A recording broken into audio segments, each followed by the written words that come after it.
Les scènes d'horreur comme celle-ci font dorénavant partie de la vie quotidienne à Peshawar, la grande ville du nord-ouest du Pakistan. Ce jour-là, les extrémistes ont encore attaqué les forces de l'ordre en visant cette fois le bâtiment de la police criminelle. 13 personnes ont été tuées, dont Ahmad Khan, le policier qui a essayé d'arrêter le kamikaze. Depuis, dans la maison familiale, les proches aident sa femme à s'occuper de leurs 7 enfants. Mon mari savait que cela pouvait arriver. Il savait qu'il pouvait mourir, que sa vie était en danger tous les jours.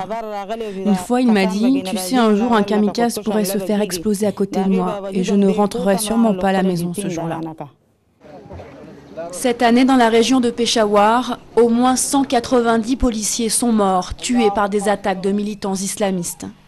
On les appelle ici des shahids, autrement dit des martyrs. Même frappée par la douleur, la famille d'Ahmad est très fière de ce qu'il représente désormais. Si Dieu le veut, je serai aussi un martyr, comme mon oncle. Nous les hommes, nous devons aider notre pays à combattre la terreur en sacrifiant nos vies, quel que soit notre âge.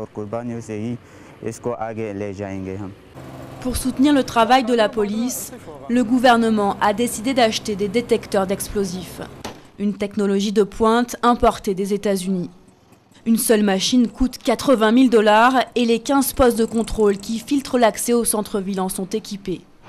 Ici à Pishtakara, un quartier très proche d'une zone tribale, les policiers l'utilisent depuis quelques semaines. Nous les policiers, nous ne sommes pas plus en sécurité avec cette nouvelle machine, car lorsqu'un kamikaze est identifié, il se fait exploser. Mais ces nouvelles machines protègent les gens de Peshawar. Car les habitants de Peshawar sont encore traumatisés par l'attentat du Mina Bazar, un marché très fréquenté où 125 personnes avaient été tuées. Jusqu'à ce carnage, les attaques visaient presque toujours la police ou l'armée accusée par les talibans de s'être ralliés aux États-Unis dans la lutte antiterroriste. Mais aujourd'hui, c'est l'ensemble de la population du pays qui se sent menacée.